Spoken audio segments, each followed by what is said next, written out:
Chapter 2 Wise Men. A certain kingdom had its leaders, the wisest of all men. In the beginning, these were simple men who knew how to labor with their hands. When a great matter needed to be settled, and it could not be resolved by any agreement or other party, then the wise men were given authority to resolve it. There was a custom in this kingdom that whenever men were friends, they would eat together. By sharing food, they were tied together by the same substance.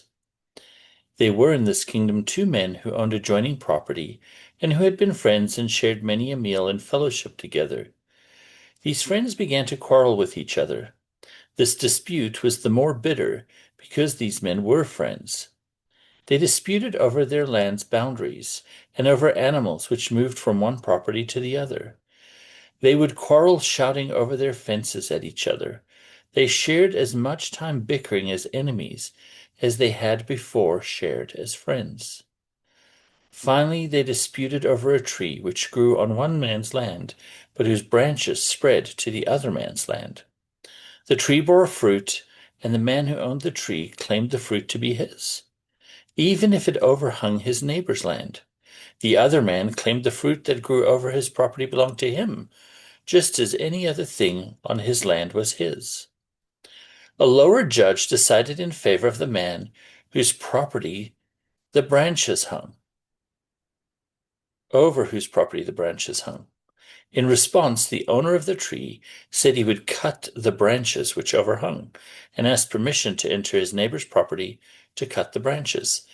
The man refused, and the judge refused. For fear his neighbor not respecting the decision and the branches being cut, the winner appealed to the wise men who presided over the kingdom for a confirming decision, for anger over what he regarded as a loss of his property.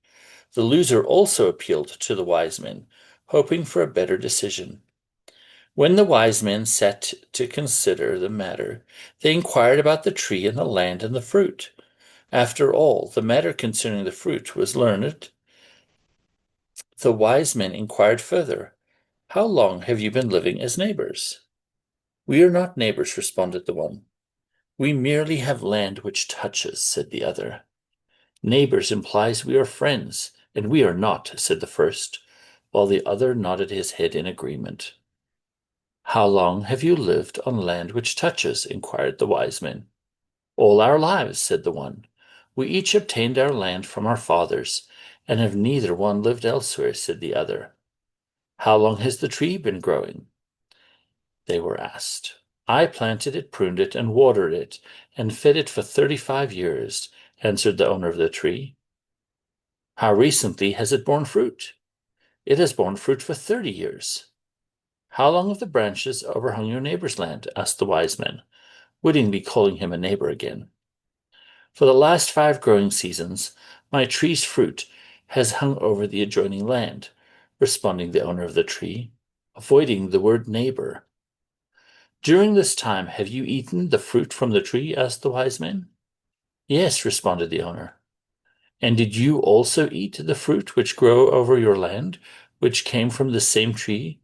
the wise men asked the neighbor. "Yes," responded the neighbor. "Then you are neighbors, and you are friends," said the wise men. "You have shared food together for 5 years, and you each owe the other friendship under our custom. Do you not both see that this tree has provided you a bridge, and you have both chosen to walk across it? As to the owner, you have let the tree grow, while pruning it, to overshadow your neighbor's land. As to the neighbor, you have let the tree grow over your land, and then fought to keep and eat the fruit, so that you may again share a meal with your friend. You have acted consistently with friendship, and you are friends and neighbors." The wisdom of these words startled these neighbors, and finally convinced them both they had more in common than in dispute. They returned to their homes and continued in friendship. The kingdom kept this wisdom in memory for generations. As time passed, the original wise men died and were replaced by others. As the kingdom grew, the wise men needed to resolve increasingly difficult disputes. More questions involved both complexity and subtlety. Therefore, men trained with more formal education rather than ordinary men who worked with their hands, were sought out to join the wise men. Simple men could not be trusted to resolve the increasingly greater disputes within the kingdom. Men who were trained in law or in medicine were chosen. Men who had training in philosophy and theology were added. Then men whose lives were renowned in the kingdom were sought in the hope that the respect these men enjoyed in their lives, civic and business successes, would confer respect on the council of wise men. Generation after generation lived and died in this kingdom, while the wise men continued to be the final authority in matters of dispute among them. They enjoyed the universal respect of all the kingdom, for they were men of renown, men of education, men of success. One day, a persecuted man was brought before them for judgment. He had claimed falsely that the heavens were not perfect, nor was the earth the center of the universe. His accusers were angry at him for having written a book on this heresy. "Why do you make this claim?" asked the wise men. "I have seen it," responded the man. "I have looked through a telescope, and I have seen what is in heaven. I know these things, for I have seen them, and you can know them too. I have brought a telescope with me, and if you will but look, you will see for yourself." The wise men examined the telescope carefully, then reasoned together. They responded, "This is but brass and glass, and nothing worthy of use in judging the heavens. You are defying our best learning and our wisest traditions. It was right to persecute you. You must not teach nor spread these heresies. You shall be confined and kept from speaking these things to others." The judgment was enforced. The man's books were destroyed, and he was confined to a monastery to live out his life. However, there were others who also began to use telescopes to look upward.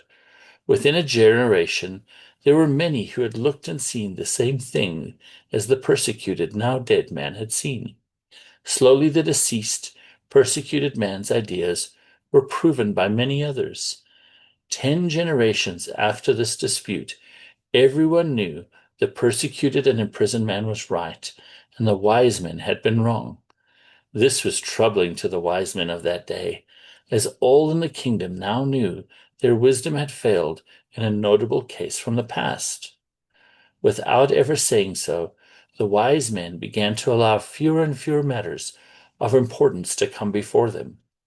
They became more and more distant from the disputes of the kingdom. They also sought for men with more training and education to avoid another mistake. The wisdom of the wise men then consisted primarily in their caution. For fear of a mistake, they said and did less and less. For fear of lacking wisdom, they sought for more and more learning. They became men whose lives were devoted to study with the most cunning and cautious minds. For many years, they added no wisdom to the kingdom by settling disputes. They only spoke of and reminded the kingdom of the great lessons from the past. Finally, the whole kingdom grew impatient from the silence of their wise men. "They have abandoned us," they thought. It was agreed among a band of citizens to put a question to them by popular request, in the hope that they would wisely answer.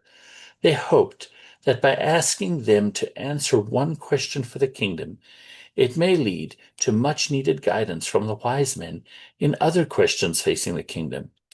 The wise men were implored to consider the question, and at length met to consider the simple question put to them by the citizens of the kingdom: "Does the sun rise in the east?" Upon hearing the question, the wise men reasoned privately among themselves. "This sounds like a trick." It was a question over astronomy, which first created doubts over our wisdom. We must be very careful in how we answer this, for the people are trying to show us to again be foolish. If we say yes, we may be in error, for the sun changes at the equator from the east at the fall and spring equinox, to the northeast in the summer solstice, then to the southeast in the winter solstice, said one of them. But if we say no, we may be in error, for whether it is the northeast or the southeast, it is always in the east, countered another.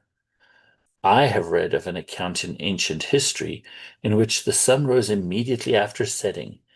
If therefore this account is true, then the sun must surely have once risen in the west, added a third.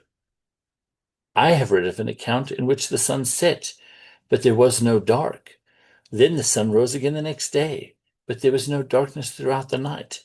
If therefore the nighttime light is taken into account, then the light of the sun may not depend on either the east or the west. It may be direction independent, added yet another. What sun? Asked one of the wisest.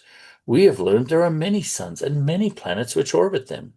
We have now seen galaxies in which the clusters of suns in the middle are so close, so dense, that from any planet around any of these, surely suns rise in all directions and shine at all times, and there is no night.